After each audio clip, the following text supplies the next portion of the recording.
नमस्कार,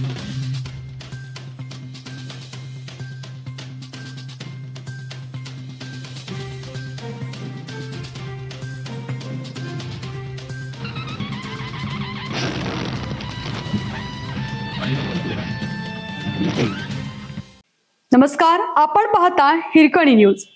हिरकणी न्यूज प्रत्येक क्षण ताज्या घडामोडी आणि महत्त्वाच्या प्रत्येक बातमीसाठी नेहमी तत्पर. किरकोळ वादाचा थरारक शेवट, तरुणावर कोयत्याने हल्ला, 2 आरोपी अटकेत. पुण्यातील गुन्हेगारीच्या घटनांमध्ये सातत्याने वाढ होत असल्याने नागरिकांमध्ये चिंता व्यक्त केली जात आहे. अशातच आता कोथरूड परिसरातून एक धक्कादायक घटना समोर आली आहे. भर चौकात एका तरुणावर कोयत्याने सपासप वार करून जीवे मारण्याचा प्रयत्न करण्यात आला. या थरारक घटनेनंतर परिसरात भीतीचे वातावरण निर्माण झालं आहे. कोथरूड मधील आशिष गार्डन चौकात हा प्रकार घडला. किरकोळ वादातून झालेल्या भांडणाचे रूपांतर जीवघेण्या हल्ल्यात झाले असून पोलिसांनी कारवाई करत 2 आरोपींना अटक केली आहे.